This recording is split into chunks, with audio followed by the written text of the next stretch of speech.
Hello friends, welcome back to our channel.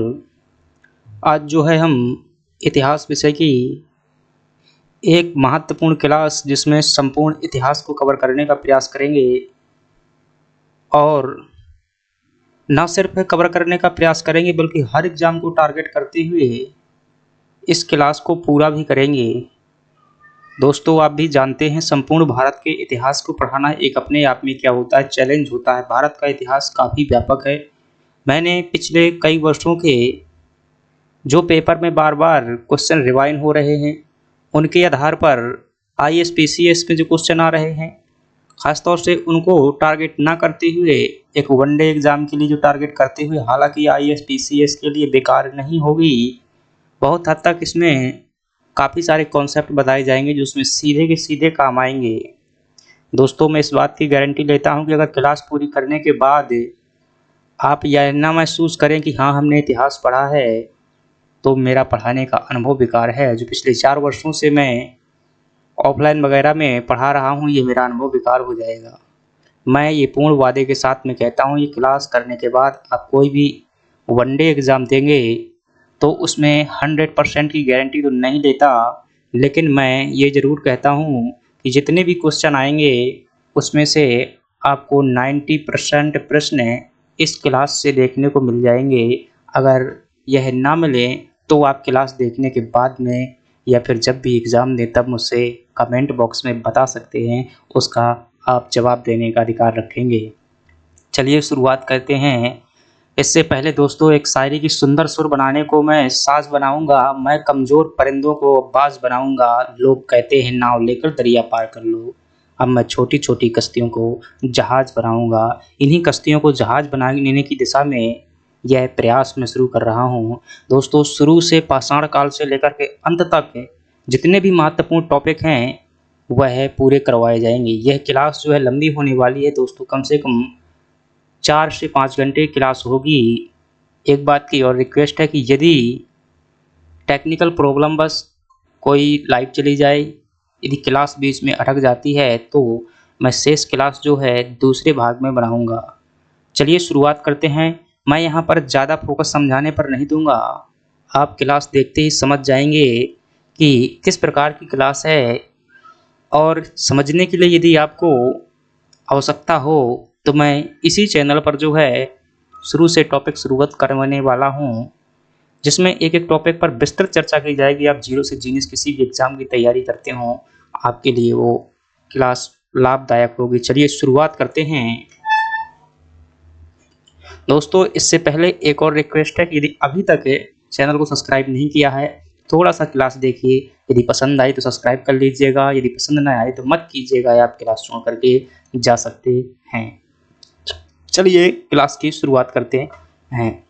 इसमें लगभग मैंने 300 स्लाइड ली हुई है और इन 300 स्लाइड में संपूर्ण भारत का इतिहास कवर किया है। क्लास देखने के बाद ही आप इस बात का निश्चय करिएगा कितनी गुणवत्ता है या नहीं है। और एक बात और, कमेंट में कुछ गाली देने से अच्छा है कि एक बार पहले क्लास की गुणवत्ता को चेक कर लें, देख लें, उसके बाद ही आप अनाप शनाप बकिएगा। अन्यथा अच्छा नहीं लगता भाई। जब मेहनत से काम किया जाता है और ईमानदारी से किया जाता है तो इस प्रकार की अभद्रता का व्यवहार मत कीजिएगा। अपना एजुकेटेड होने का परिचय दीजिएगा। अगर आप एक अच्छा सुझाव दे सकते हैं तो ज़रूर लिखिएगा। यदि क्लास पसंद आए अंत में एक कमेंट में ज़रूर लिख दीजिएगा। चलिए अब देखते हैं संपूर्ण भारत का इतिहास दोस्तों टॉपिक है, और ये जो है संपूर्ण भारत का इतिहास प्राचीन काल से शुरू होगा और अंत तक चलेगा, काफ़ी लंबा होगा। चलिए देखते हैं। मैं सबसे पहले थोड़ा सा परिचय बता देता हूँ कि इतिहास आखिर कहते किसे हैं। हम जानते हैं कि इतिहास में जो है कुछ भी पढ़ाया जा सकता है। जो प्राचीन काल में घटित घटनाएं होती हैं, यानी कि समय से पूर्व, उन्हें क्या कह देते हैं, हम इतिहास कह देते हैं। लेकिन क्या वह इतिहास हो सकता है जो सब कुछ है आज से हजारों वर्ष पूर्व जो है घटित हुआ है, क्या उसे हम इतिहास कह सकते हैं? बिल्कुल ही कह सकते हैं। लेकिन दोस्तों, क्या इतना पढ़ना मुमकिन होता है? आज से हजारों वर्ष पूर्व, लाखों वर्ष पूर्व कितने लोगों ने जन्म लिया हुआ है, कितने लोग जो है मृत्यु को प्राप्त हो चुके हैं, क्या इसे इतिहास कह सकते हैं? कह तो जरूर सकते हैं, लेकिन यह किताब भी मुझे इतिहास पढ़ने को नहीं मिलता है तो इतिहास हम किसे कहेंगे? ये परिभाषा जो है, चलिए थोड़ा सा पेन सेलेक्ट कर लेते हैं।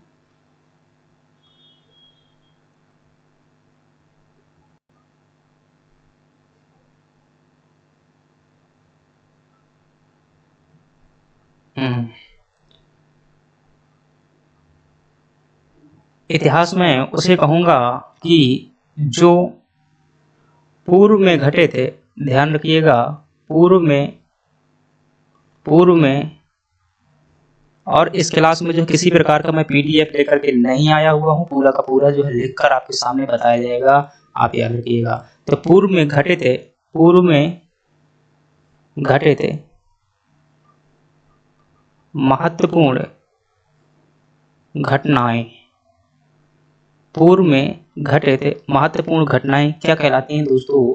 इतिहास कहलाती हैं। मेरे नज़रिए में इतिहास की इतनी ही परिभाषा होती है।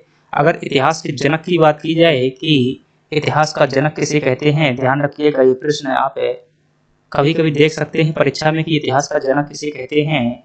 तो इतिहास का जनक जो है हेरोडोटस को कहा जाता है। हेरोडोटस को कहा जाता है, यूनानी व्यक्ति थे। इन्होंने जो है पहली बार दुनिया में जो है भारत का इतिहास लिखा था। कुछ हद तक इन्होंने क्या किया था, संग्रह किया था। कुछ लोग इन्हें झूठ का पिता भी कहते हैं, परंतु किताबों में जो मिलता है कि इतिहास का जनक किसे कहा जाता है, तो किसे कहते हैं, हम हेरोडोटस को कहते हैं। ये यहाँ से 2 फैक्ट हो गए।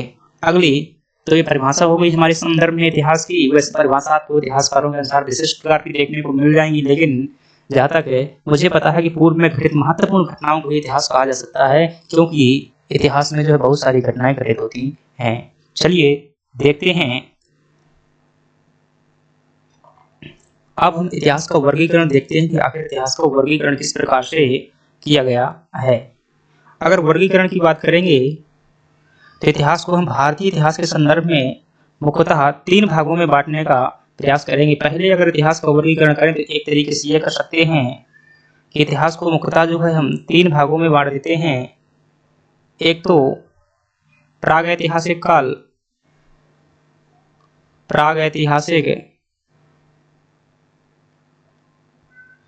प्रागैतिहासिक काल, एक होता है आद्य ऐतिहासिक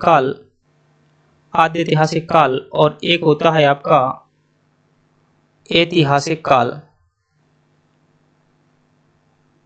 प्रागैतिहासिक काल में जो होते हैं, यहाँ पर लिखित साक्ष्य नहीं होता है दोस्तों। यहाँ पर केवल क्या होते हैं, केवल प्रागैतिहासिक काल में पुरातात्विक साक्ष्य उपलब्ध होते हैं। इसके संदर्भ में हम पाषाण काल की बात करते हैं। अगर आद्य ऐतिहासिक काल में देखेंगे, इसमें लिखित साक्ष्य तो होता है, परंतु लिखित साक्ष्य को हम पढ़ नहीं पाते हैं। इसके संदर्भ में जो है हम हड़प्पा सभ्यता की बात करते हैं।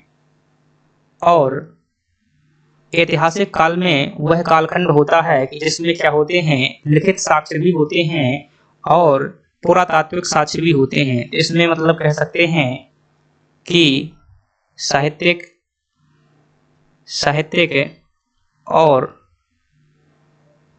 पुरातात्विक दोनों प्रकार के जहां साक्ष्य मौजूद होते हैं, उसे हम क्या कह देते हैं, ऐतिहासिक काल कहा जाता है। और इसमें हम वैदिक काल से जो है पढ़ना शुरुआत करते हैं।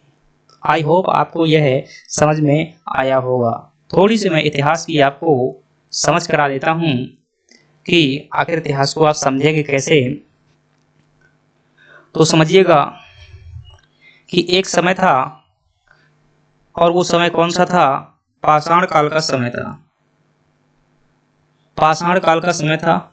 इस टाइम पर मनुष्य जो है जानवर की भांति व्यवहार करता था, और न तो वह उसके पास सभ्यता थी, ना ही उसके पास में क्या थी, कोई शैली थी, ना ही उसके जो मानवीय व्यवहार के वर्तमान में आचरण पैदा हो चुके हैं, ना ही वो किसी प्रकार के आचरण थे।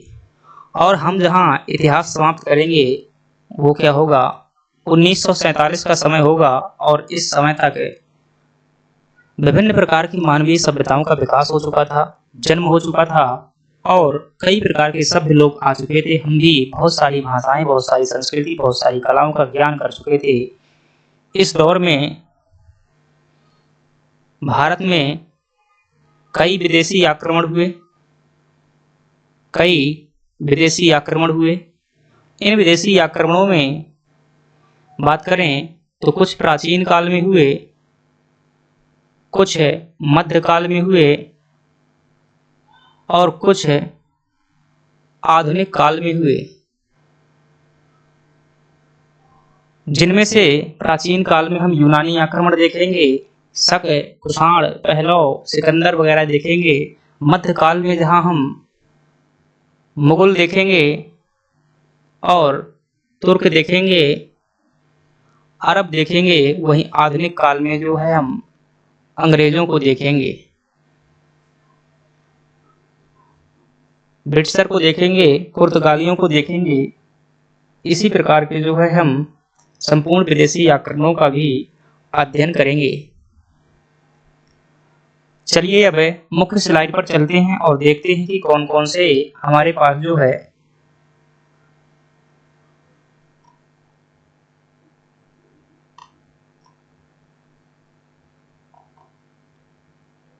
सबसे पहला जो हमारे पास में स्थल है जिसका नाम है भीमबेटका।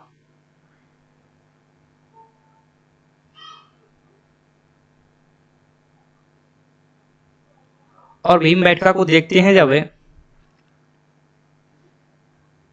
तो जैसे ही थोड़ा सा, हाँ ठीक है, तो भीमबेटका क्या है, यहाँ से जो प्रश्न पूछे जाते हैं मैं उनकी बात करूंगा। भीमबेटका की बात करें, पहली बात ये कहाँ पर स्थित है, तो ध्यान रखिएगा ये मध्य प्रदेश में स्थित है। तो भीमबेटका कहाँ पर स्थित है, ये मध्य प्रदेश में स्थित है। और दूसरी बात अगर बात करें कि ये किस लिए, तो ये क्या है, प्राग ऐतिहासिक कालीन स्थल है। क्या है, प्राग ऐतिहासिक स्थल है। और यहाँ पर जो है भित्ति चित्र पाए गए हैं, प्राचीन मतलब जो आदि मानव थे उनसे संबंधित यहाँ पर भित्ति चित्र पाए गए हैं। यही 3 फैक्ट आपसे पूछे जाते हैं। एक बात और, इसे 1989 में जो है यूनेस्को की विश्व धरोहर सूची में शामिल किया गया था। ये प्रश्न भी आता है, किसी यूनेस्को की विश्व धरोहर सूची में कब शामिल किया गया था, किस राज्य में स्थित है, किस समय का स्थल है, प्रागैतिहासिक कालीन स्थल है, किस लिए जाना जाता है, भित्ति चित्र के लिए जाना जाता है। चलिए अगली बात करते हैं।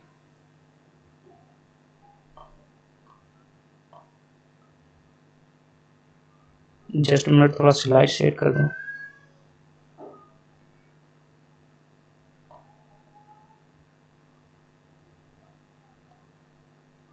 चलिए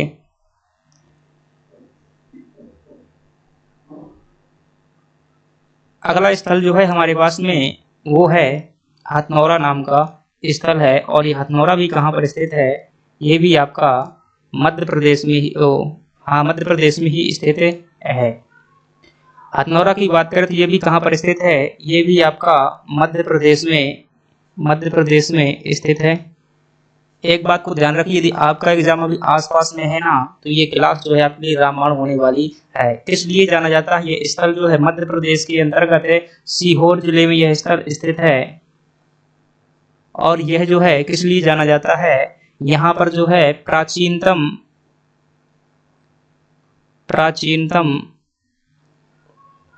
मानव के साक्ष्य प्राप्त हुए हैं।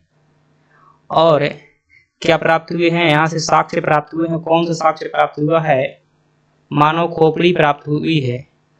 और ये जो मानव की खोपड़ी प्राप्त हुई है, इसे क्या कहा गया था, नर्मदा मानव कहा गया था। यह स्थल मध्य प्रदेश में नर्मदा नदी के किनारे स्थित है। अगली बात करते हैं, और जो अगला है हमारे पास में वो स्थल है बागौर। और बागौर कहाँ पर स्थित है, ये बागौर जो है राजस्थान में स्थित है। ध्यान रखिएगा कहाँ पर स्थित है, राजस्थान में स्थित है। और यह जो है एक ताम्र पाषाण कालीन स्थल है, इतना ही आपको ध्यान रखना है। कौन से स्थल है, ताम्र पाषाण कालीन स्थल है। और कहाँ पर स्थित है, ये राजस्थान में जो है स्थित है। ताम्र पाषाण काल के यहाँ पर तांबे की बड़ी मात्रा में जो है अवशेष प्राप्त हुए हैं। अगली बात करते हैं, आदमगढ़ की बात करते हैं। और आदमगढ़ ये कहाँ पर स्थित है, आदमगढ़ जो है ये भी आपका मध्य प्रदेश में ही स्थित है। कहाँ पर, मध्य प्रदेश में स्थित है। और मध्य प्रदेश का एक जिला है जिसका नाम है होशंगाबाद। होशंगाबाद जो है यह जिले में स्थित है। और यह किस लिए जाना जाता है, तो यहाँ पर ध्यान रखिएगा, प्राचीनतम प्राचीनतम पशुपालन के साक्ष्य प्राप्त हुए हैं। अगर पूछे भारतीय उपमहाद्वीप के अंतर्गत प्राचीनतम पशुपालन के साक्ष्य कहाँ से प्राप्त हुए हैं, तो आप क्या बताएंगे कि आजमगढ़ से प्राप्त हुए हैं, जो कि मध्य प्रदेश के होशंगाबाद जिले के अंतर्गत स्थित है। दोस्तों सीधे के सीधे फैक्ट आपसे पूछे जाते हैं। अगली बात करें, वो है आपके पास में स्थान पल्लवरम नाम का स्थान। एक सेकंड रुकिएगा।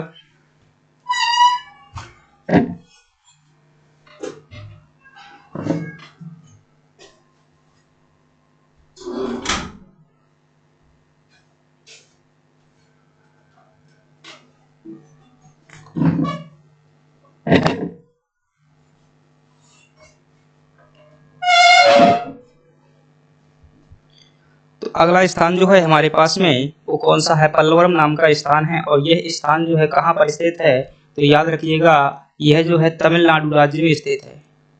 तमिलनाडु राज्य में यह स्थान स्थित है और उस समय पर इसे मद्रास राज्य कहा जाता था। और यहाँ से भी जो है प्रारंभिक है, यानी कि पुरापाषाण कालीन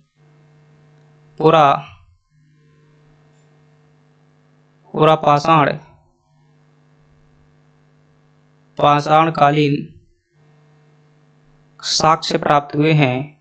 और कौन से साक्ष्य प्राप्त हुए हैं, तो एक व्यक्ति थे जिनका जो 1863 में रॉबर्ट ब्रूसफुट नाम के व्यक्ति थे, जिन्होंने क्या की थी, यहाँ से कुल्हाड़ी की खोज की थी। और ये कुल्हाड़ी किसकी थी, ध्यान रखिएगा, ये कुल्हाड़ी जो थी पत्थर की थी।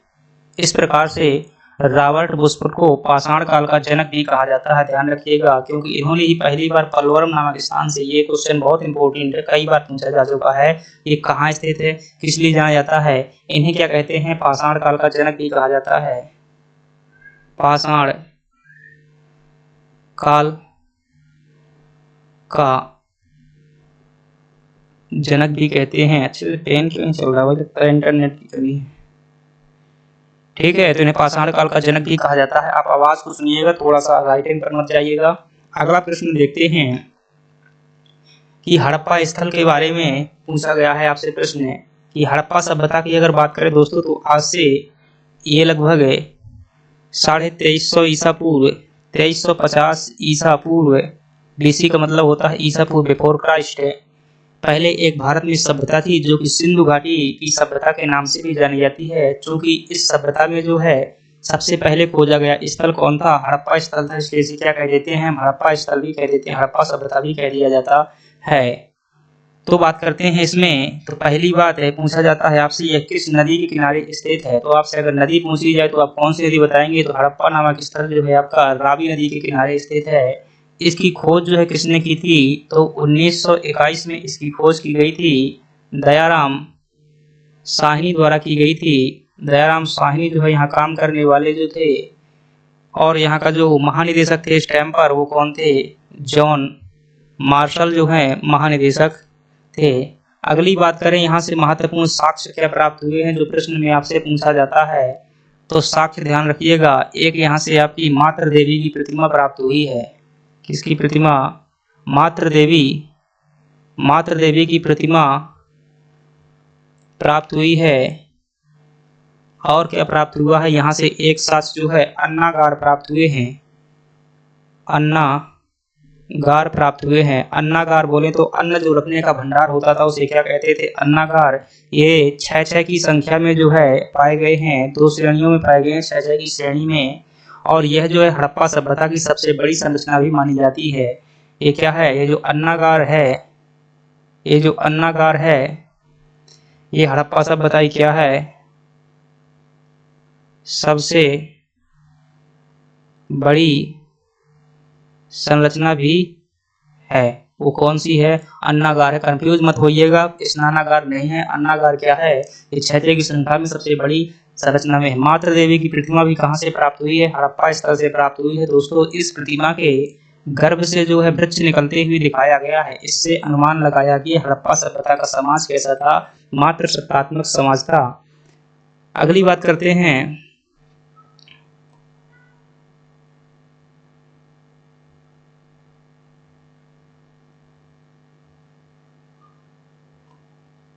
और अगला स्थल है हमारे पास में जिसका नाम है मोहनजोदड़ो।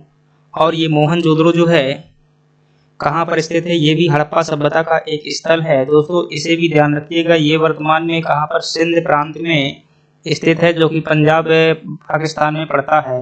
नदी आपसे पूछी जाए तो ये कौन सी नदी किनारे है, ये आपका सिंध नदी के किनारे ही स्थित था, सिंध नदी के किनारे स्थित था। बात करें इसकी खोज किसने की थी, तो अगर खोज से आपसे पूछी जाए तो राखाल दास बनर्जी द्वारा,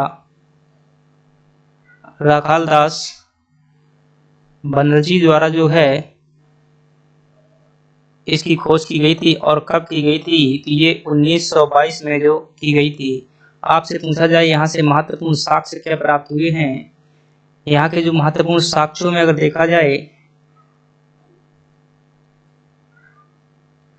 तो अगर पहला साक्ष्य पूछा जाए कि आपसे नर्तकी की मूर्ति कहाँ से प्राप्त हुई है, हड़प्पा सभ्यता में एक नृत्य करती हुई प्रतिमा मिली हुई है, कहाँ से मिली हुई, मोहनजोदड़ो से। पूछा जाता है आपसे विशाल स्नानागार जो है कहाँ से प्राप्त हुआ है, विशाल स्नानागार, विशाल स्नानागार जो है यह जो है सामूहिक रूप से जब कोई मांगलिक कार्य होते थे, धार्मिक कार्य होते थे, यहाँ स्नान करने के लिए प्रयुक्त किया जाता था। इसे जो है विशाल स्नानागार को जॉन मार्शल द्वारा विश्व का सबसे आश्चर्यजनक स्थल कहा गया था। दोस्तों ये क्या था, मोहनजोदड़ो है। मोहनजोदड़ो से और अगर साक्ष्यों की बात करें तो बड़ी मात्रा में यहाँ से जो है और भारी कई चीजें मोहरें प्राप्त हुई हैं। मोहरों के अलावा अगर बात करें तो यहाँ से वो जो एक मोहर प्राप्त हुई है, और वो मोहर कौन सी है, महादेव की मोहर है, भगवान शिव की जो है मोहर है, जिसे क्या कहा गया है, आदि शिव कहा गया है, आदि शिव कहा गया है। अगली बात करते हैं, अगला स्थल है हमारे पास में धौलावीरा। और धौलावीरा ये कहाँ पर स्थित है, ये गुजरात राज्य में स्थित है। वर्तमान में ये भी हड़प्पा सभ्यता का स्थल है और गुजरात राज्य में स्थित है। इसकी जो खोज की अगर बात की जाए किसने की थी, तो आर.एस. बिष्ट द्वारा इसकी खोज की गई थी, आर.एस. बिष्ट ने इसकी खोज की थी। यह स्थल जो सिंधु घाटी सभ्यता में जल प्रबंधन के लिए जाना जाता था, किस लिए जाना जाता था, जल प्रबंधन के लिए यह स्थल जाना जाता था। यहाँ पर इसका अर्थ ही होता है, धौलावीरा का अर्थ क्या होता है, सफेद कुआं।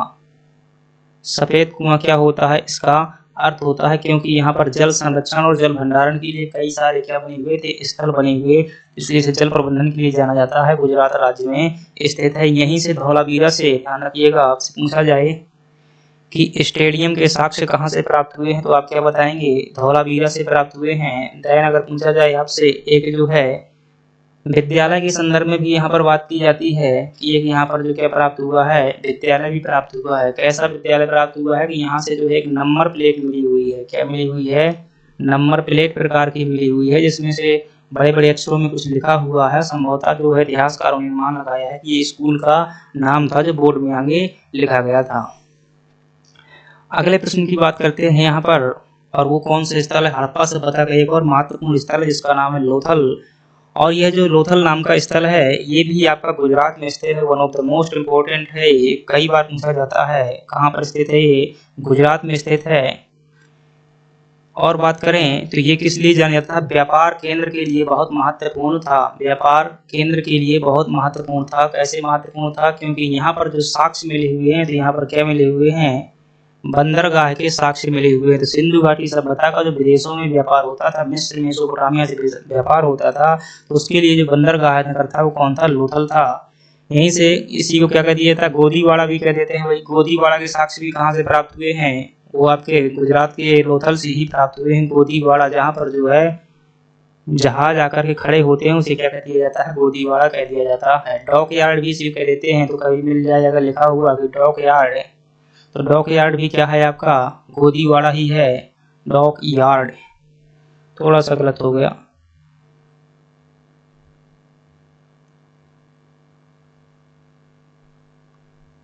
एक सेकेंड।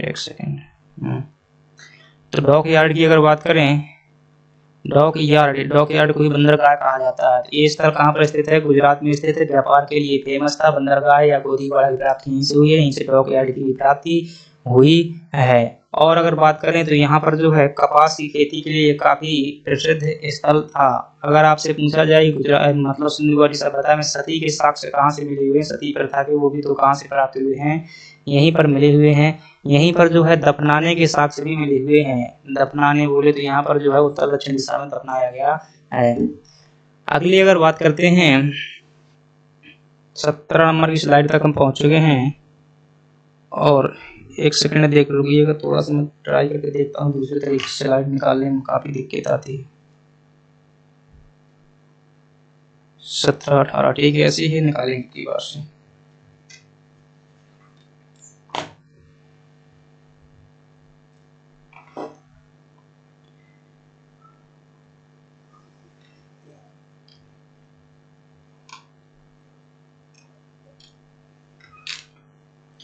तो अब जो है हमारे पास में वो कौन सा स्थल है? इसका नाम है कालीबंगा। और कालीबंगा की अब हम बात करते हैं, ये कालीबंगा कहाँ पर स्थित है ये भी ध्यान रखिएगा। तो कालीबंगा से एक तो स्थिति को लेकर के प्रश्न पूछा जाता है, और जो दूसरा प्रश्न पूछा जाता है वो किस लिए पूछा जाता है? वो यहाँ से साक्ष्यों के बारे में पूछा जाता है। तो पहली बात ध्यान रखिएगा कहाँ पर स्थित है, ये राजस्थान में जो स्थित है, स्थल राजस्थान में स्थित है। दूसरे नंबर की अगर बात करें तो यह जो है इसका अर्थ होता है काली चूड़ियां। इसका क्या होता है? अर्थ होता है काली चूड़ियां। इसका जो होता है अर्थ होता है। यहाँ से अगर बात करें तो यहाँ पर जुते हुए खेत के साक्ष्य प्राप्त हुए हैं। किसके साक्ष्य प्राप्त हुए हैं? जुते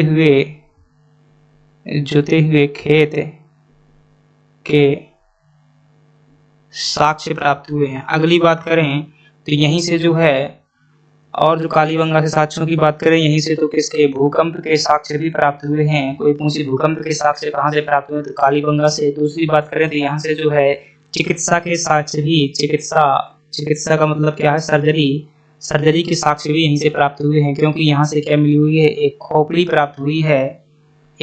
प्राप्त हुई है। और जैसे इस प्रकार की खोपड़ी, इसमें कई प्रकार के ऐसे छेद देखने को मिले हुए हैं। तो इससे अनुमान लगाया गया है कि यहाँ से जो खोपड़ी प्राप्त हुई है संभवतः चिकित्सा के समय पर की गई थी। अगली बात करते हैं कालीबंगा के बाद में जो हमारे पास स्थल हैं, अब स्थल समाप्त हो चुके हैं, और वो है हड़प्पा सभ्यता के अंतिम बिंदु कौन कौन से थे ये पूछ रहा है प्रश्न। जैसे हड़प्पा सभ्यता थी तो कहीं ना कहीं उसका क्या रहा होगा? विस्तार रहा होगा। तो उसी विस्तार को लेकर के प्रश्न पूछा जा रहा है कि इसके यह प्रश्न आता है कि हड़प्पा सभ्यता का उत्तरी बिंदु कौन था, दक्षिणी बिंदु कौन था, पूर्वी बिंदु कौन था, पश्चिमी बिंदु कौन था, ये प्रश्न पूछा जाता है। तो मैं इस प्रकार से मान लेता हूँ ये क्या है? हमारी हड़प्पा सभ्यता। इसका ये हो जाएगा उत्तरी हिस्सा, ऊपर का उत्तर हो जाएगा, ये हो जाएगा उत्तरी हिस्सा, ये हो जाएगा आपका पूर्वी हिस्सा, और ये हो जाएगा आपका दक्षिणी हिस्सा हो जाएगा, और ये हो जाएगा आपका पश्चिमी हिस्सा हो जाएगा। उत्तरी हिस्सा अगर बात करें तो उत्तरी स्थल है उसका नाम था आपका मांडा। दक्षिणी स्थल जो था वो उसका नाम था आपका दैमाबाद। और पूर्वी स्थल की बात करें तो वो था आपका आलमगीरपुर।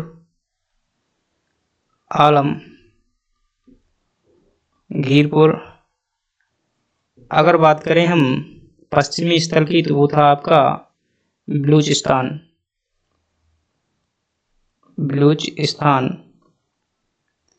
ये आपका पाकिस्तान में पड़ता है। दैमाबाद वर्तमान में जो है महाराष्ट्र में पड़ता है। आलमगीरपुर वर्तमान में यूपी में पड़ता है, और मांडा वर्तमान में जम्मू कश्मीर में पड़ता है। अगर बात करें तो यह आपका चिनाब नदी के किनारे स्थित था। आलमगीरपुर आपका हिंडन नदी के किनारे स्थित था। दैमाबाद आपका जो है ये प्रवरा नदी के किनारे स्थित था, जो कि किसकी? गोदावरी की सहायक नदी है। बलूचिस्तान की बात करें ये आपका दमिश्क नदी के किनारे स्थित था। तो ये क्या हो गए, नदी हो गए, अंतिम स्थल हो गए, और किस राज्य में स्थित हैं ये भी हो गया। अगली बात करते हैं, और जो अगली स्लाइड है हमारे पास है, हड़प्पा सभ्यता की मुख्य फसल और पशु कौन थे। तो अगर आपसे पूछा जाए हड़प्पा सभ्यता की मुख्य फसल क्या था, तो एक शब्द में बता दीजिएगा कि हड़प्पा सभ्यता की जो मुख्य फसल थी वो कौन सी थी। कपास जो हड़प्पा सभ्यता की मुख्य फसल थी। और जो पशु था यहाँ का ध्यान रखिएगा, एक सींग वाला बैल, एक सींग वाला बैल जो है वो क्या है, यहाँ का प्रमुख पशु था, जिसको जो क्या माना गया है, नंदी का अवतार माना गया है, कि जो मतलब वो आदि शिव की प्रतिमा हमें मोहर प्राप्त हुई थी, वहीं से जो क्या है, से प्राप्त हुआ है। तो इसे जो है शंकर जी का वाहन माना गया। एक श्रृंगी बैल जो है यहाँ सबसे महत्वपूर्ण पशु था। अगली बात करते हैं, अब जो हमारे पास में प्रश्न है कि लोहा की खोज जो है कब और कहाँ की गई थी। दोस्तों अगर तो बात करें लोहा की खोज, लोहा की खोज आपकी कब की गई थी, 1000 BC में की गई थी। कब की गई थी, 1000 BC में की गई थी। और ये कहाँ पर की गई थी, यूपी में की गई थी। और यूपी में एक जिला है जिसका नाम है एटा जिला, और एटा जिले के अंतर्गत एक स्थान है, यूपी के एटा जिले में एक स्थान है जिसका नाम है अतरंजी खेड़ा। अतरंजी खेड़ा, इसी अतरंजी खेड़ा से जो है हमें लोहा के प्रथम साक्ष्य खोजे गए थे। और ये कब खोजे गए थे, 1000 ईस्वी में, BC ईसा पूर्व में खोजे गए थे, जो कि आपका ऋग वैदिक काल का समय था। कौन सा समय था, ऋग वैदिक काल का समय था। इस प्रकार से किसके बारे में बात की, लोहा की खोज के बारे में बात की। अगली बात करते हैं ऋग्वेद के बारे में। तो ऋग्वेद के बारे में जो प्रश्न पूछे जाते हैं कि इसका उपवेद कौन सा था। इसका जो मतलब अध्ययन करने वाला होता था, यानी कि अध्येता को क्या कहते थे, ये पूछा जाता है। दूसरा पूछा जाता है इसका विषय वस्तु क्या था, विषय वस्तु, विषय वस्तु को लेकर के प्रश्न पूछा जाता है। एक पूछा जाता है इसका तीसरे मंडल का संबंध किससे है। ऋग्वेद में कुल कितने मंडल हैं, 10 मंडल हैं, और उसमें से एक कौन सा मंडल है, तीसरा मंडल है। और एक आपका है जिसका नाम है 10वां मंडल। ये जो है आपके ऋग्वेद की महत्वपूर्ण क्या है, मंडल है और विषय वस्तु है। इतना अगर आप याद कर लेते हैं तो आपके से जो है प्रश्न बन जाएगा। उपवेद की बात करें कि ऋग्वेद का उपवेद कौन सा है, तो आयुर्वेद जो है ऋग्वेद का क्या है, उपवेद है। दूसरे नंबर की बात करें अध्ययन करने वाले क्या कहा जाता था, होत्र कहा जाता था, होत्र। विषय वस्तु की बात करें तो प्रार्थना, प्रार्थना और पूजा संबंधी इसमें जो है बातें दी गई हैं, नियम दिए गए हैं। 10वां मंडल की बात करें दोस्तों तो ये किससे संबंधित है, वर्ण व्यवस्था से संबंधित है, वर्ण व्यवस्था से संबंधित है। और इसमें जो वर्ण व्यवस्था संबंधी 4 वर्णों की उत्पत्ति के बारे में बताया गया है। तीसरे मंडल की बात करें कि तीसरे मंडल का संबंध किससे है, तो ये जो है गायत्री मंत्र को समर्पित है। किसको समर्पित है, तीसरा मंडल जो ऋग्वेद तो किससे समर्पित है, गायत्री मंत्र को समर्पित है। और अगर बात की जाए इसमें ऋग्वेद में इतना ही जो है आपको ध्यान रखना है। अगर इसके ब्राह्मण ग्रंथों की बात की जाए कि इसके ब्राह्मण ग्रंथ कौन से थे, तो वेदों को सरल और शुद्ध भाषा में समझाने के लिए ब्राह्मण ग्रंथों की रचना की गई थी। इस व्यक्ति का नाम न होकर ग्रंथ है। इसके 2 ब्राह्मण हैं, ध्यान रखिएगा। एक है आपका शतपथ ब्राह्मण है, शतपथ है ब्राह्मण है, और एक है आपका कौशितकी, कौशितकी जो है एक है इसका ब्राह्मण है। तो इस प्रकार से इसके 2 ब्राह्मण हैं, शतपथ ब्राह्मण और कौशितकी क्या है, इसके 2 ब्राह्मण हैं। अगली स्लाइड की बात करते हैं, और अगली स्लाइड है हमारे पास में यजुर्वेद। यजुर्वेद का पूरा किस पर आधारित है, ये आपका ऋग्वेद पर आधारित है। और इसका संबंध किससे है, ध्यान रखिएगा, यज्ञ से संबंधित है। इसके अगर उपवेद की बात करेंगे कि इसका उपवेद क्या है, अगर आपसे पूछे इसका उपवेद क्या है, तो ध्यान रखिएगा धनुर्वेद जो है इसका उपवेद है, यज्ञ से संबंधित है। और सॉरी थोड़ा सा मैंने उल्टा बताया एक चीज, आप ध्यान रखिएगा। यहाँ पर जो ये मैंने क्या बताया, शतपथ ब्राह्मण बताया है, इसका नहीं है। इसका जो है यहाँ पर एक हो जाएगा ऐतरेय, ऐतरेय और कौशितकी किसके ब्राह्मण, ये ऋग्वेद के हैं। और इसके अगर यज्ञ से संबंधित इसका क्या हो जाएगा, अर्थ हो जाएगा, यज्ञ से संबंधित विधि विधानों का अगर इसकी विषय वस्तु पूछे कोई कि इसकी विषय वस्तु क्या है तो बता देना यज्ञ संबंधी विधानों के बारे में बात की गई है कि किस प्रकार से यज्ञों का निष्पादन करना है, इनकी बात की गई है। और अगर बात करें इसके ब्राह्मण ग्रंथ कौन से हैं तो एक ध्यान रखिएगा, इसका जो ब्राह्मण ग्रंथ है काफी महत्वपूर्ण है। कई बार पूछा गया है कि इसका ब्राह्मण ग्रंथ कौन सा है, तो शतपथ ब्राह्मण जो है इसी का ब्राह्मण है, जो हमने पिछले उसमें थोड़ा सा उल्टा कर दिया था। अगली बात करते हैं सामवेद। तो ध्यान रखिएगा जो सामवेद है इसका संबंध किससे है, इसका अर्थ होता है, साम का अर्थ क्या होता है, गान होता है, अर्थात ये किससे संबंधित है, संगीत से संबंधित जो क्या है ये ग्रंथ है। अगर पूछा जाए इसका उपवेद कौन सा है, उपवेद कौन सा है, तो इसका उपवेद जो है आपका गंधर्व वेद जो है इसका उपवेद है। गंधर्व वेद क्या है, इसका उपवेद है, सामवेद हो गया। उपवेद अर्थ है 7 स्वरों की जानकारी जो है इसी वेद में देखने को मिलती है। किसकी, जो 7 स्वरों की जानकारी देखने को मिलती है वो इसी वेद में हमें देखने को मिलती है। अगली बात करते हैं अथर्ववेद के बारे में बात करें तो यह अथर्वा ऋषि के नाम पर है।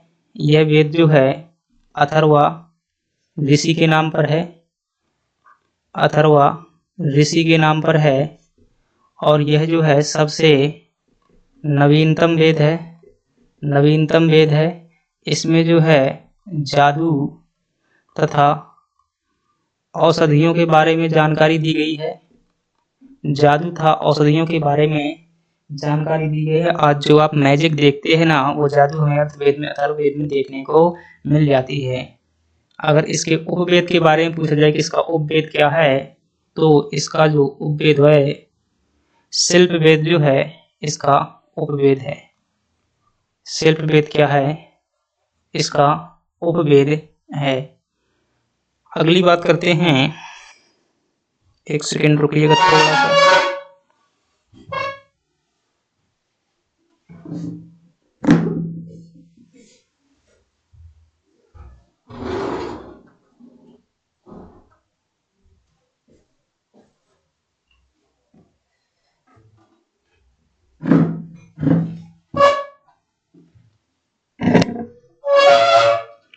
लाइट चली गई है।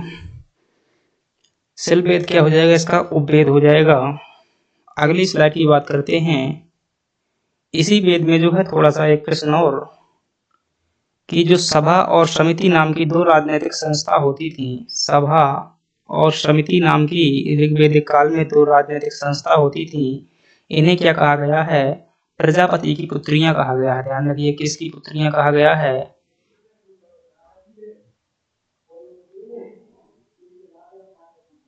प्रजापति की पुत्रियां कहा गया है। अगले प्रश्न की बात करते हैं।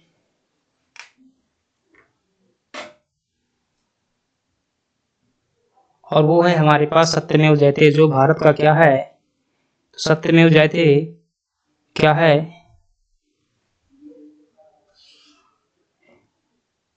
भारत का आदर्श वाक्य है। और ये एक उपनिषद ग्रंथ से लिया गया है जिसका नाम है मुंडक उपनिषद जो है इसका नाम है। अगली बात करते हैं वसुदेव कुटुंबकम G20 की जो समिट हुई थी, G20 बैठक हुई थी, इसमें जो है खूब चर्चा में रहा था। और वसुदेव कुटुंबकम इसका अर्थ होता है वसुधा, वसुधा अर्थात पृथ्वी के पर्यायवाची है। पृथ्वी ही क्या है, हमारा परिवार है। पृथ्वी को परिवार मानना, पृथ्वी को परिवार मानना क्या है, वसुदेव कुटुंबकम है। ये प्रश्न आपसे पूछा जाएगा कि ये कहाँ से लिया गया है, तो ध्यान रखिएगा एक उपनिषद है जिसका नाम है महाउपनिषद है, महाउपनिषद है।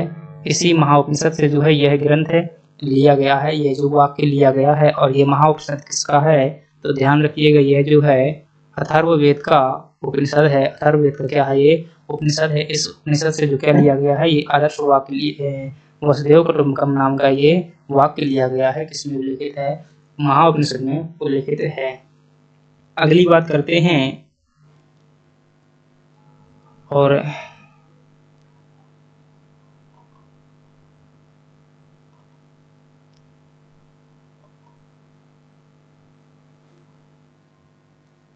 जो अगला है हमारे पास में उपनिषद है। जो ध्यान रखिएगा, भारतीय दर्शन का जनक आपसे पूछा जाए किसे कहते हैं, क्या किसे, भारतीय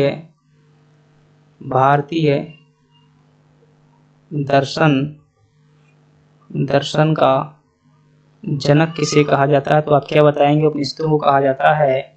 उपनिषदों की रचना जो है इन्हें क्या कहा जाता है, अंत में की गई थी, वेदों के बाद में की गई थी, इसलिए इन्हें क्या कहा जाता है, वेदांत भी कहा जाता है।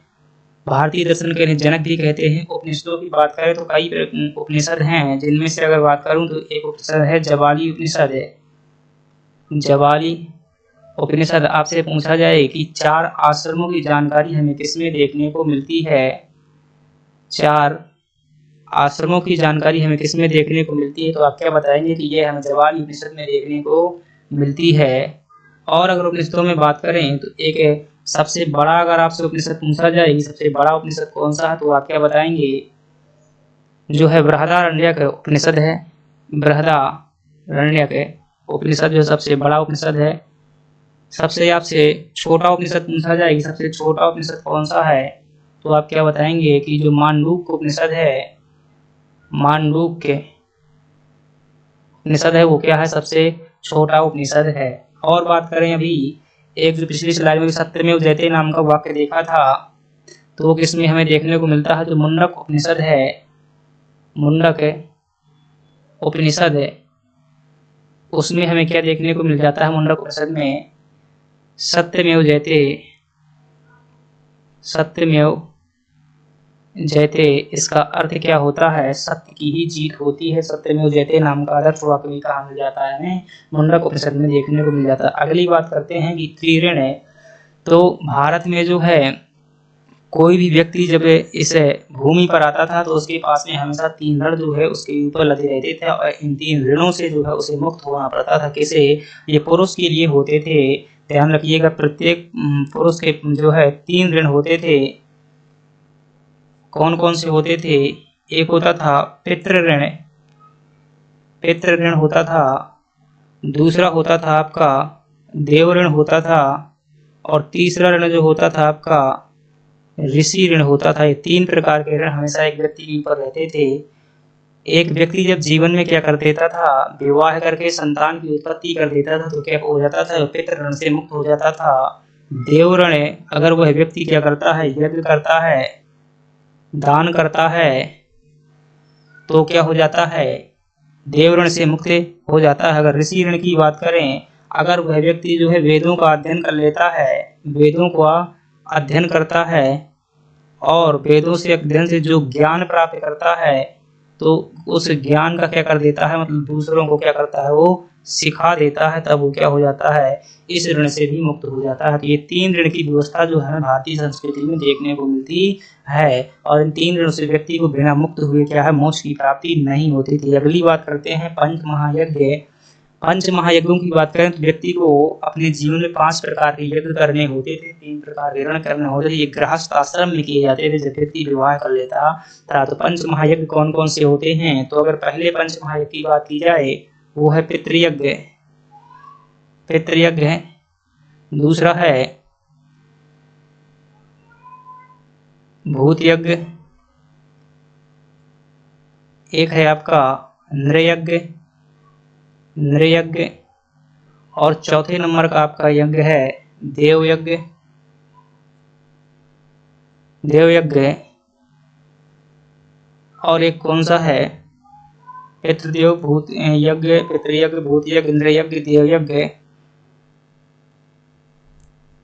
और एक और है कोई अतिथि यज्ञ शायद भर है, ऐसा है। पितृयज्ञ क्या होता था, तो जो पितरों में यज्ञ किया जाता है, आजकल जो वर्तमान में जब कोई क्या हो जाता है, पूर्वज हमारे जो दादा लोग खत्म हो जाते हैं, तो कुछ समय बाद उनकी आत्मा की शांति के लिए यज्ञ करवाया जाता है, तो वही यज्ञ क्या होता है, आपका पितृयज्ञ होता है। भूत यज्ञ पृथ्वी तत्व को समर्पित होता था, जैसे क्या कहते हैं, भूत यज्ञ कहते हैं। नृयज्ञ जो है अतिथि मेहमानों के लिए किया जाने वाला यज्ञ क्या होता था, नृयज्ञ होता था। देव यज्ञ जो है देवताओं के लिए किया जाने वाला यज्ञ होता था। 5 प्रकार के पंच महायज्ञ होते थे। एक शायद मुझे मैं रिकॉल नहीं कर पा रहा हूँ, आप देख लीजिएगा। अगली बात करते हैं संस्कार की। संस्कार से जो आपसे पहला प्रश्न पूछा जाता है कि इनका अर्थ क्या होता है, तो ध्यान रखिएगा इनका अर्थ होता है शुद्धिकरण। शुद्धिकरण, तो व्यक्ति की विभिन्न अवस्थाओं में व्यक्ति क्या हो जाता है, अशुद्ध हो जाता था, और उससे उन्हें अवगुणों को निकालने के लिए, शुद्ध करने के लिए जो संस्कार थे उन्हें संस्कार कहा जाता है। इनकी संख्या आपसे पूछी जाती है कि संख्या कितनी है, तो ध्यान रखिएगा जो संस्कारों की संख्या है वो कितनी है। इनकी संख्या जो बताई गई है 16 बताई गई है। अगर आपसे पूछा जाए प्रथम संस्कार कौन सा होता है, तो गर्भाधान संस्कार,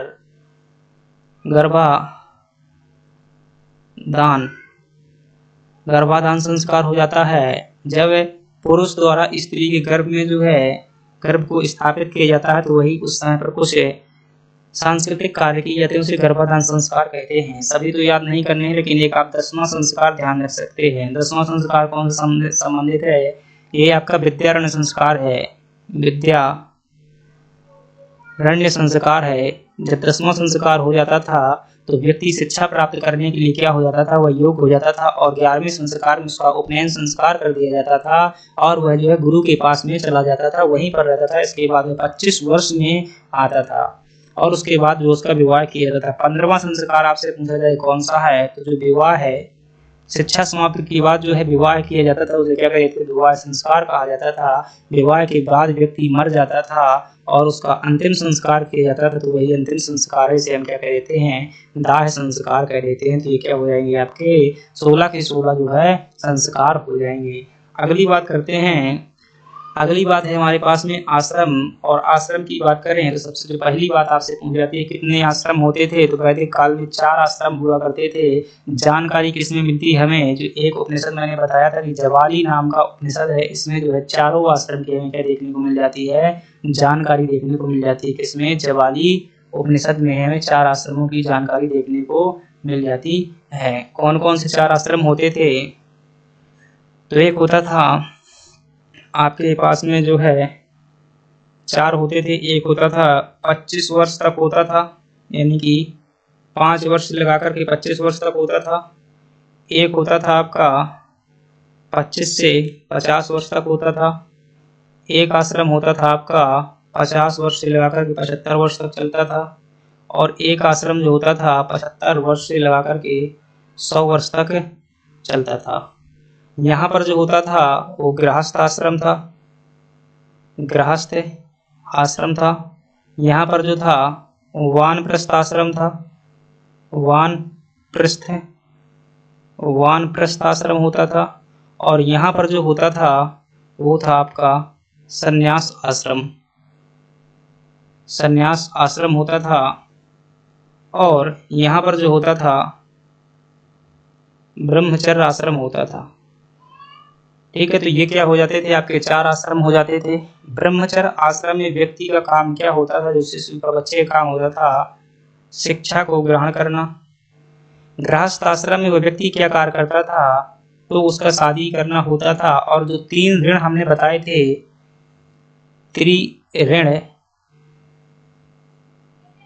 त्रिऋण हो गए, प्लस पंचयज्ञ, इनको क्या किया जाता था, निष्पादन किया जाता था। साथ ही इस टाइम पर अर्थ व काम की प्राप्ति भी की जाती थी। मानव जीवन में जो 4 पुरुषार्थ में देखने को मिलते हैं, धर्म, अर्थ, काम, मोक्ष, तो काम और मोक्ष की प्राप्ति कहाँ होती थी, यहीं पर होती थी, और संतान का प्राप्त किया जाता था। बिना संतान की उत्पत्ति के जो है उसे मोक्ष प्राप्त नहीं होती। वानप्रस्थ आश्रम में क्या होता था, व्यक्ति घर का त्याग कर देता था, और यहाँ पर उसने जो ये 25 वर्ष की उम्र तक जो है शिक्षा ग्रहण की हुई थी, उस शिक्षा को क्या कर देता है, पुनः यहाँ पर दान करने लगता है, यानी कि ज्ञान का क्या करता है, ये व्यक्ति दान करने लगता है। आगे बात करें संन्यास आश्रम में व्यक्ति क्या करता था, संन्यास आश्रम में जो है वह संपूर्ण वो जो क्या कर देता था, संपूर्ण मोह माया का त्याग कर देता था। वो क्या कर देता था, यहाँ पर माया का त्याग कर देता था, और जो है भगवान का जाप करने लगता था, चला जाता था, जंगलों में चला जाता था। अगली स्लाइड की बात करते हैं, अगली स्लाइड की बात करते हैं, वो क्या है, पुरुषार्थ। तो पुरुषार्थ क्या होता है कि जो भी मानव जीवन के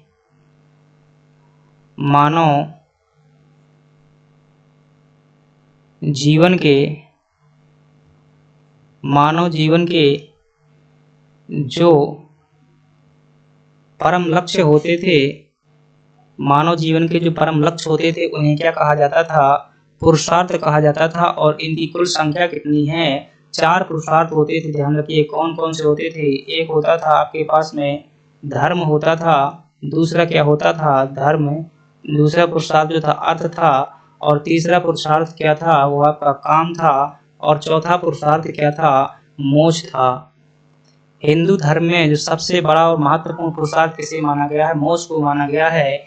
एक व्यक्ति हैं जिनका नाम है चारवाक दर्शन। आपने कभी न कभी पढ़ा हो, तो वो क्या कहता है कि चारवाक जो दर्शन है अर्थ और काम को ही क्या कर देता है, महत्व देता है। और वह कहता है कि व्यक्ति को जीवन में अर्थ की प्राप्ति, अर्थात अर्थ का मतलब क्या होता है, धन होता है, धर्म का मतलब क्या होता है, कर्तव्य होता है, काम का मतलब क्या होता है, खुशी प्राप्त करना, और ऐशो आराम करना, मोक्ष क्या होता है, परम आत्मा की प्राप्ति करना।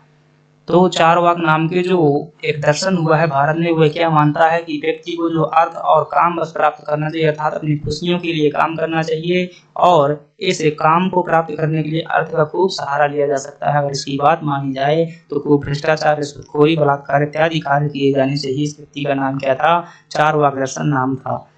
तो हालांकि कई वैज्ञानिक जो इतिहासकार इसे नहीं मानते हैं, परंतु यह जो पूर्णतः कैसा, चारवाक दर्शन जो था नास्तिक दर्शन था। अभी हम सर्व दर्शन देखेंगे। नास्तिक दर्शन था जो ईश्वर था, वेदों में क्या रखता था, आस्था नहीं रखता था। अगली बात करते हैं सर्व दर्शन।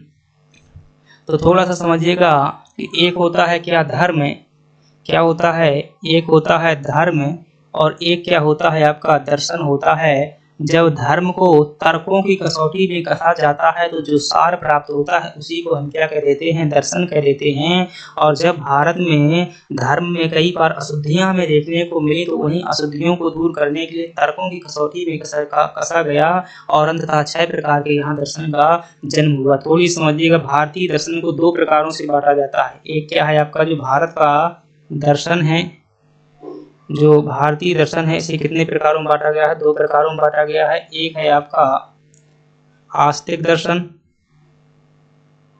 आस्तिक दर्शन है एक आपके पास में, और एक दर्शन है भारत में जिसका नाम है नास्तिक दर्शन। नास्तिक दर्शन, नास्तिक दर्शन में देखेंगे तो हमें जैन दर्शन दिखाई देता है, और हमें बौद्ध दर्शन दिखाई देता है। जैन दर्शन दिखाई देता है, बौद्ध दर्शन दिखाई देता है। अगर आस्तिक दर्शन में देखेंगे, इसी में जो है नास्तिक में ही क्या आ जाता है आपका, चारवाक दर्शन भी आ जाता है, और भी बहुत सारे दर्शन है, जैसे भौतिकवादी दर्शन है, वो इसी में आ जाते हैं नास्तिक दर्शन में। नास्तिक दर्शन का मतलब यह है कि जो ईश्वर था, वेदों की आस्था में विश्वास करते थे उन्हें क्या कहा गया, आस्तिक दर्शन कहा गया, और जो विश्वास नहीं करते थे उन्हें क्या कहा गया, नास्तिक दर्शन कहा गया। आस्तिक दर्शन क्या थे, ये जो विश्वास करने वाले थे, और इसी में क्या हुए हैं, 6 प्रकार के दर्शन हुए हैं जिन्हें क्या कहा गया है, सर्व दर्शन कहा गया है। अगर इस सर्व दर्शन में देखा जाए तो पहला दर्शन देखा जाए तो कौन सा है आपका, पहला दर्शन है आपका सांख्य दर्शन, सांख्य दर्शन, दूसरा है न्याय दर्शन, और तीसरा है सांख्य न्याय योग, योग दर्शन, सांख्य दर्शन, न्याय दर्शन, योग दर्शन। और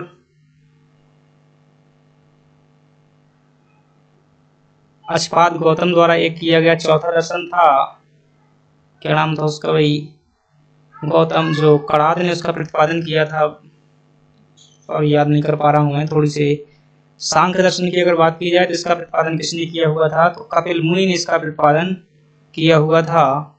न्याय दर्शन का प्रतिपादन किसने किया था, महर्षि गौतम द्वारा इसका प्रतिपादन किया गया था। योग दर्शन का प्रतिपादन किसने किया था, पतंजलि ने किया था, पतंजलि द्वारा किया गया था।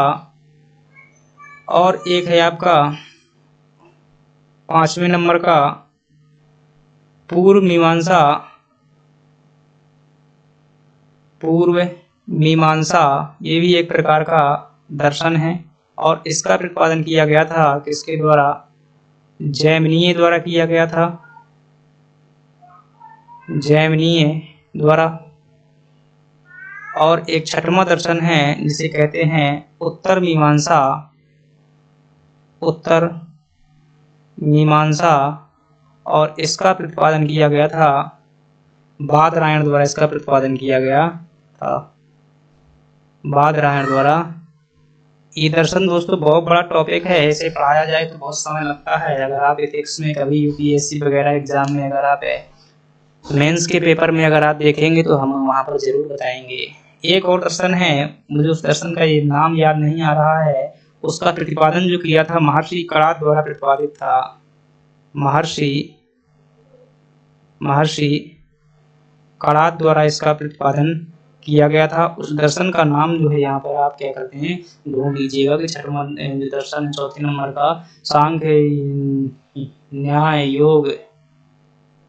तो इस पर मुझे अभी रिकॉल नहीं हो रहा है। चलिए देखते हैं, आगे देखते हैं। वर्ण व्यवस्था की बात की जाए तो वर्ण व्यवस्था में सबसे पहली बात करें इसकी जानकारी कहाँ पर मिलती है, इसका अर्थ क्या होता है। तो 4 वर्णों की जो व्यवस्था होती थी ऋग्वेद का, अगर 10वां मंडल हम देखेंगे, क्या देखेंगे? ऋग्वेद का 10वां मंडल देखेंगे तो हमें यहाँ पर कितने वर्ण दिखाई देते हैं? 4 वर्ण दिखाई देते हैं। कौन कौन से? एक था आपका ब्राह्मण, एक था आपका क्षत्रिय, और एक था आपका वैश्य, और एक था आपका शूद्र। ये 4 दर्शन हुए थे, 4 जो वर्ण हुआ करते थे। दोस्तों आप अगर ध्यान से देख रहे होंगे तो मैंने क्या लिखा हुआ है, बराबर में लिखा हुआ है, क्योंकि ऋग्वेद के मूल में जो हमें देखने को मिलता है कि सभी के सभी वर्ण कैसे हुआ करते थे कि कोई बड़ा कोई छोटा नहीं हुआ करता था। जब समाज में अलग अलग प्रकार के लोग होंगे तो क्या करेंगे, सभी प्रकार की आवश्यकताओं की पूर्ति करेंगे। तो इसी प्रकार से इनके द्वारा भी किया गया कि समाज में जो है सभी प्रकार की आवश्यकताओं की पूर्ति हो सके, तो इसलिए अलग अलग प्रकार के लोगों की व्यवस्था बनाई गई। परंतु यह व्यवस्था भविष्य में जाकर के बिगड़ती चली गई और ये छुआछूत और भेदभाव का आधार भी बन गई। तो सीधी सी बात है, कहाँ जानकारी मिलती है? तो ऋग्वेद के 10वें मंडल में इसकी जानकारी मिलती है। कितने वर्ण हुआ करते थे? वर्ण व्यवस्था के अनुसार कुल 4 वर्ण हुआ करते थे, 4 वर्ण हुआ करते थे। इतना ही ध्यान रखना है। ध्यान रखिएगा, अगर आपसे कोई इंटरव्यू वगैरह में पूछ ले, बड़ी एग्जामों के इंटरव्यू में वर्ण व्यवस्था क्या थी, तो ध्यान रखिए कि सामाजिक व्यवस्था नहीं थी, एक प्रकार की क्या थी, आर्थिक व्यवस्था थी। कैसी व्यवस्था थी? ये आर्थिक व्यवस्था थी।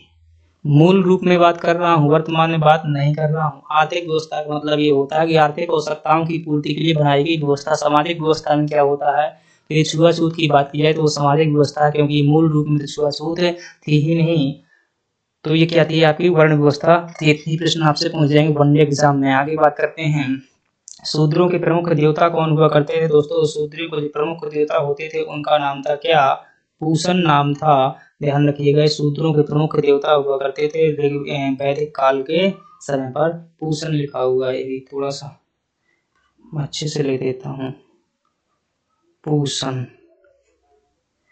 अगली बात करते हैं, और पुरंदर शब्द किसके लिए प्रयोग किया गया? ध्यान रखिएगा, यह शब्द जो है भगवान इंद्र के लिए यह शब्द प्रयोग किया गया है। क्या? पुरंदर। इसका अर्थ क्या होता है? दुर्गों को तोड़ने वाला। दुर्ग का मतलब क्या होता है? किला होता है। दुर्गों को तोड़ने वाला, ऐसा कहते हैं कि वो अपना गदा लेकर के आते थे और क्या करते थे, उनको जो कई शहरों को नष्ट किया हुआ था। और अगर आपसे पूछा जाए कि ऋग्वेद में सर्व प्रमुख देवता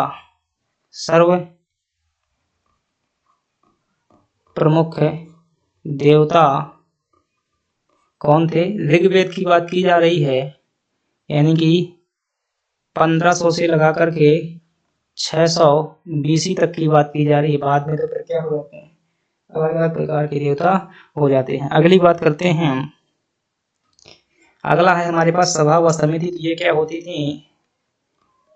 ये क्या होती थी? राजनैतिक संस्थाएं होती थी। ऋग्वैदिक काल में जो राजनैतिक संस्थाएं होती थी उन्हें क्या कहा गया है? सभा व समिति कहा गया था। याद रखिएगा, इन्हें क्या कहा गया है? जो अथर्ववेद अभी हमने पढ़ा था वहां पर मैंने बताया भी था कि अथर्ववेद लिखा हुआ है।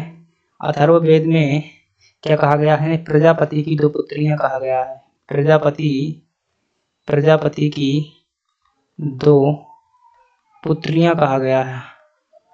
प्रजापति की 2 पुत्रियां इन्हें कहा गया है कि इन्हें सभा व समिति को, सभा को जो है वर्तमान लोकसभा माना गया है कि वर्तमान जो लोकसभा होती है जिस प्रकार से वो क्या है? सभा है। समिति जो है, जो राज्यसभा होती है वर्तमान में, वो क्या है? आपकी समिति है।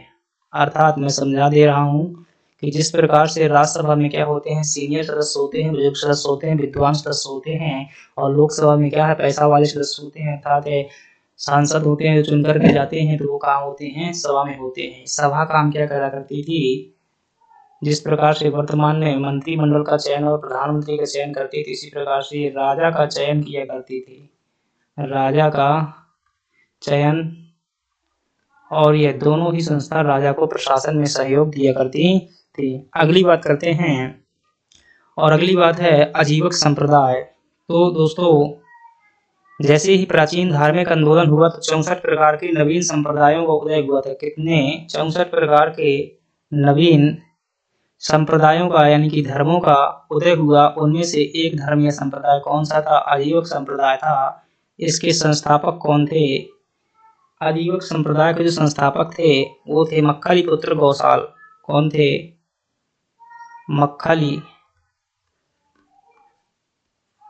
मक्खली पुत्र गौसाल जो क्या थे? इसके संस्थापक थे। आपसे यही पूछा जाता है कि आजीवक संप्रदाय के संस्थापक कौन थे, तो आप क्या बताएंगे कि मक्खल पुत्र गौसाल जो थे इसके संस्थापक थे। अगली बात करते हैं, और अगली बात है पशुपति संप्रदाय। तो ध्यान रखिएगा, पशुपति संप्रदाय भी जो हुआ है ये भी आपका 64 संप्रदायों में से एक था। और इसके संस्थापक कौन थे? तो इसके संस्थापक जो थे आपके लकुलीश थे। कौन से इसके संस्थापक है? तो इसके अगर संस्थापक की बात की जाए, लकुलीश इसके संस्थापक थे। और ये किससे संबंधित था? शैव धर्म का मतलब प्राचीनतम शैव मत है। ये क्या है? अगर पूछा जाए जितने भी शैव मत हैं, सबसे प्राचीनतम शैव मत कौन सा है? पाशुपत संप्रदाय होता है। इसलिए भगवान शंकर को पशुओं का देवता भी माना जाता है। अगली बात करते हैं कपालिक संप्रदाय। दोस्तों, अगर शैव संप्रदाय में जितने भी संप्रदाय हुए हैं तो सबसे, इसे क्या कहा जा सकता है? सबसे खतरनाक,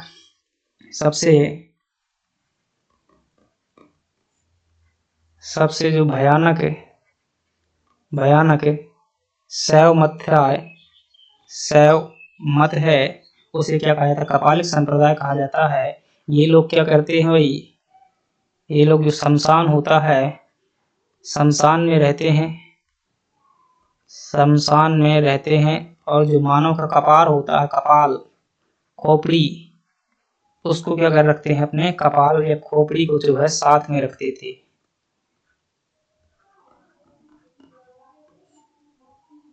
ठीक, अगला देखते हैं, और अगला है हमारे पास में गौतम बुद्ध है। आपसे पूछा जाए कि गौतम बुद्ध के गुरु कौन थे, तो आप बता दीजिएगा। अलार कलाम जो है इनके गुरु का नाम था। अलार कलाम जो है इनके गुरु का नाम था। जन्म इनका कहाँ पर हुआ था, तो आप बताइएगा। लुम्बिनी नेपाल में इनका जन्म हुआ था। प्रथम उपदेश इन्होंने कहाँ दिया था?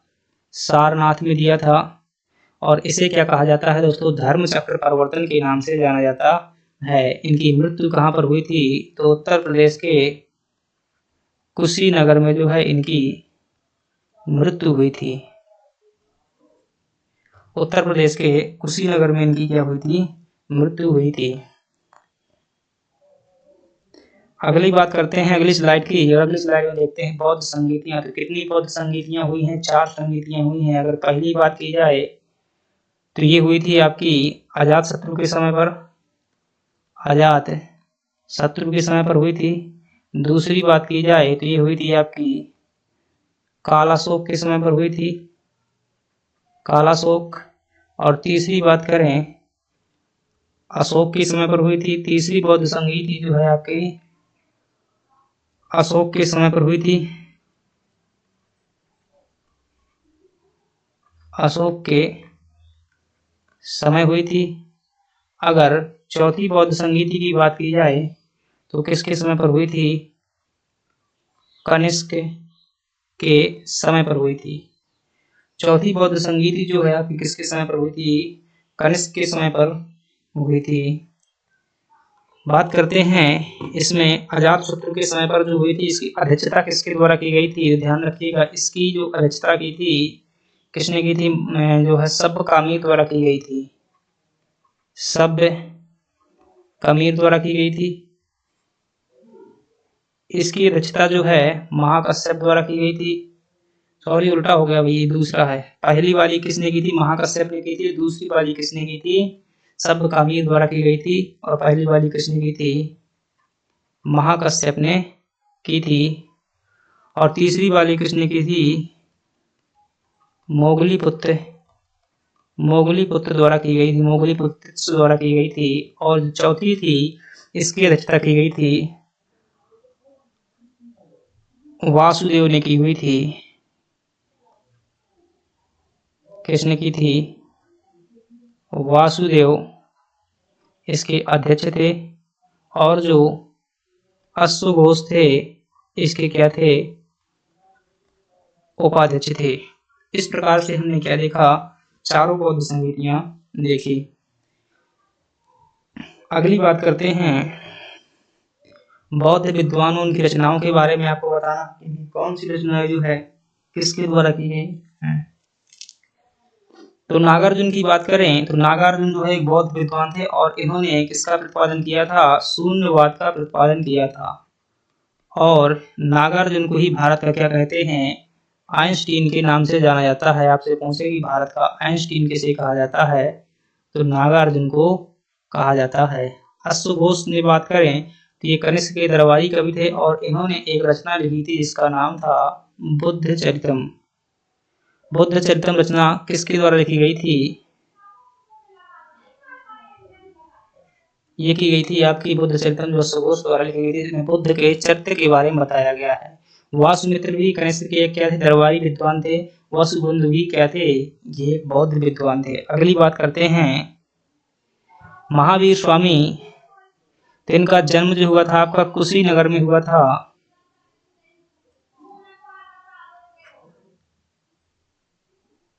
ये जन्म जो है इनका कुशीनगर में या पावापुरी में इनका जो जन्म हुआ था। पावापुरी में इनका जन्म हुआ था। तीर्थंकर की बात करें तो जैन धर्म में जो है कितने तीर्थंकर हुए हैं? कुल मिलाकर के 24 तीर्थंकर हुए हैं। उनमें से ये जो है 24वें नंबर के क्या थे? तीर्थंकर जो थे, जिनका नाम था क्या? 24वें तीर्थंकर का नाम था। और यही आपके 24वें नंबर क्या थे? तीर्थंकर थे जो महावीर स्वामी का थे। पंच महाव्रत की अगर बात की जाए कि पंच महाव्रत कौन कौन से हुआ करते थे, तो पंच महाव्रत महावीर स्वामी द्वारा पंच महाव्रत का प्रतिपादन किया गया था। वास्तव में 4 महाव्रतों का उत्पादन किया गया था। ये 4 महाव्रत कौन कौन से थे? अगर हम बात करें सत्य, अहिंसा,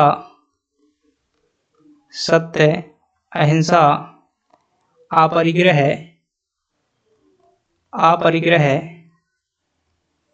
ब्रह्मचर्य, ऐसे क्या हुआ करते थे?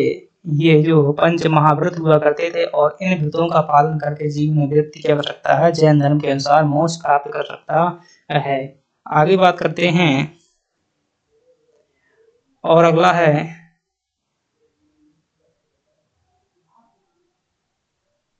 बौद्ध सिद्धांत कौन कौन से हैं। दोस्तों अगर देखेंगे आप बौद्ध सिद्धांत कौन कौन से हैं, तो इन बौद्ध सिद्धांतों में हम देखें अगर, तो एक है आपका मध्यम मार्ग जो है बौद्ध धर्म का एक क्या है? सिद्धांत है। इसके अनुसार जो है 2 अतियों के बीच का मार्ग अपनाया जाना चाहिए। अगली बात करें तो बौद्ध धर्म में ही स्वर्णिम मार्ग की भी बात की गई, यही मध्यम मार्ग है। इसी को क्या कहा जाता है? स्वर्णिम मार्ग कहा जाता है। 4 आर्य सत्य किसके हैं? ये भी आपके बौद्ध धर्म के हैं। 4 आर्य सत्य किसके हैं? बौद्ध धर्म के हैं। अगली बात करें तो जो अगली है अष्टांग सिद्धांत, अष्टांगिक मार्ग, अष्टांगिक मार्ग जो है किसके हैं, ये भी आपके अष्टांगिक मार्ग किसके हैं, ये आपके बौद्ध धर्म के हैं। अगली बात करते हैं बौद्ध धर्म का विभाजन। तो हम देखें कौन सी बौद्ध संगीति, जो चौथे नंबर की बौद्ध संगीति हुई थी, उसे फोर्थ नंबर की संगीति में क्या हो गया था, बौद्ध धर्म का दो भागों में विभाजन हो गया था। दो भाग कौन कौन से, एक था आपका हीनयान और एक था आपका महायान। तो जो बौद्ध धर्म को क्या मानते थे, गौतम बुद्ध को क्या मानते थे, एक सामान्य व्यक्ति मानते थे, सामान्य व्यक्ति मानते थे, उसे वो कौन थे, हीनयान थे। जो गौतम बुद्ध को क्या मानते थे, देवता मानते थे, वो क्या थे, आपके महायान शाखा के अंतर्गत कहलाए थे। अगली बात करते हैं, और जो अगली है हमारा जैन संगीतियां है। दो जैन संगीतियां हुई हैं, एक कौन सी है, एक है आपकी जो वैशाली में हुई थी, एक कहां पर हुई थी, वैशाली में हुई थी, ये दूसरे नंबर की थी। और जो पहली हुई थी वो आपकी कहां पर हुई थी, पाटलिपुत्र में हुई थी। ये वैशाली है या फिर वल्लभी हो सकता है, वल्लभी गुजरात, आप थोड़ा सा चेक करिएगा। वैशाली पड़ता है आपका बिहार में, वल्लभी पड़ता है आपका गुजरात में, आप चेक करिएगा। पाटलिपुत्र में जो है पहली हुई थी, अजात शत्रु के समय पर हुई थी। अगली बात करते हैं,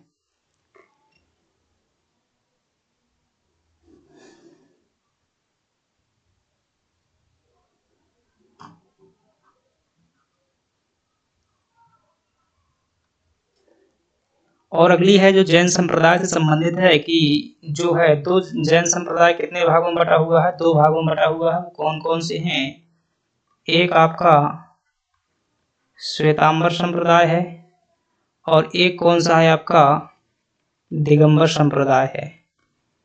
दिगंबर का मतलब क्या होता है, दिशा ही जिनके वस्त्र हैं। अंबर मतलब क्या होता है, वस्त्र होता है। दिशा मतलब क्या होता है, दिशाएं होती हैं। तो जो मतलब वस्त्र धारण नहीं करते वो क्या कहलाए, दिगंबर कहलाए। यानी कि ये क्या कर देते हैं, वस्त्र धारण नहीं करते, वस्त्र धारण नहीं करते। क्यों नहीं करते, क्योंकि ये शरीर में किसी भी प्रकार की माया को नहीं लगाना चाहते हैं। और श्वेतंबर की बात करें, श्वेतंबर जो क्या है कि जो लोग क्या कर लेते हैं, श्वेत वस्त्र धारण कर लेते हैं, श्वेत वस्त्र धारण करते हैं, वो क्या कहलाते हैं, श्वेतंबर कहलाते हैं। कभी अगर समय मिलेगा तो डिटेल में अध्ययन करेंगे भी, ऐसे में क्या है, फैक्ट बात कर रहे हैं अभी, अन्यथा पूरा नहीं हो पाएगा। टॉपिक वाइज बात करेंगे, काफी गहराई से बात की जाएगी। आगे बात करते हैं जैन सिद्धांतों, कौन कौन से जैन सिद्धांत हुए। तो पंच महाव्रत जो किसके सिद्धांत हैं, अभी हमने देखा था सत्य अहिंसा परिग्रह, पंच महाव्रत हो गए। बात करें दूसरे नंबर की, त्रिरत्न हो गए। इनमें जो सर्वोच्च ज्ञान होता है उसे क्या कहा गया है, कैवल्य कहा गया है। अगली बात करते हैं, ये इनके क्या हो जाएंगे। और अगर बात करेंगे सिद्धांतों की, तो जैसे स्यादवाद हो गया। स्यादवाद किसका सिद्धांत है, इन्हीं का सिद्धांत है। और अगर बात करें स्यादवाद के अनुसार देखा है, प्रत्येक वस्तु क्या है, एक से दो पहलू हो सकते हैं, अर्थात जो व्यक्ति कह रहा है वो परम सत्य नहीं है, इसी को क्या कहा जाता है, स्यादवाद कहा जाता है। एक और है अणुव्रत सिद्धांत है इनका, एक है अणुव्रत सिद्धांत है, और एक इनका सिद्धांत है भाई आत्मा, आत्मा से संबंधित सिद्धांत है, आत्मवाद इसे कहा गया है, आत्मवाद। और इसका आशय होता है कि प्रत्येक जीव में, प्रत्येक पदार्थ में आत्मा है, प्रत्येक पदार्थ में आत्मा है। ठीक, ये क्या हुआ, हमारा जैन सिद्धांत हुआ। आगे बात करते हैं जैन साहित्य की, कौन कौन से जैन धर्म से संबंधित ग्रंथ हैं।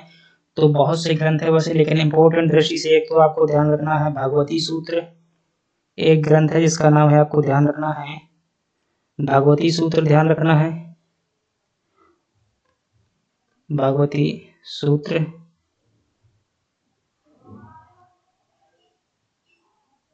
और भगवती सूत्र यह जो है वह ग्रंथ है जिसमें क्या मिलती है, 16 महाजनपदों की जानकारी मिलती है, 16 महाजनपदों की जानकारी मिलती है। अगली बात करें तो इसमें जैन साहित्य में एक ग्रंथ और है, भद्रबाहु द्वारा रचित है, जिस ग्रंथ का नाम है कल्प सूत्र। कल्प सूत्र किसका ग्रंथ है, तो जैन मुनि भद्रबाहु द्वारा रचित है। अगली बात करते हैं, और अगली बात जो है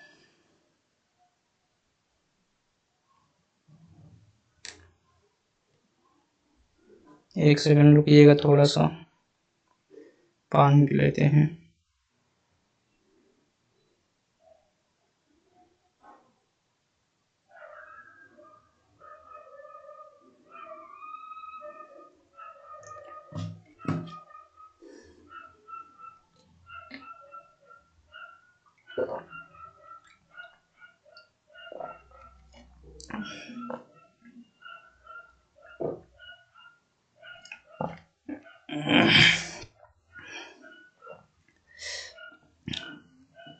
अब बात करते हैं महाजनपद की। एक सेकंड,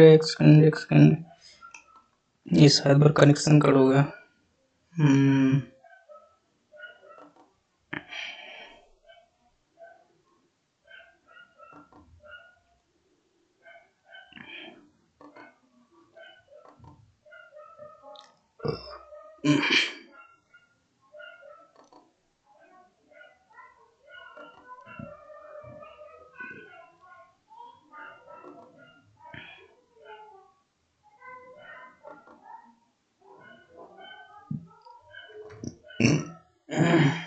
चलिए ठीक है, जुड़ गया।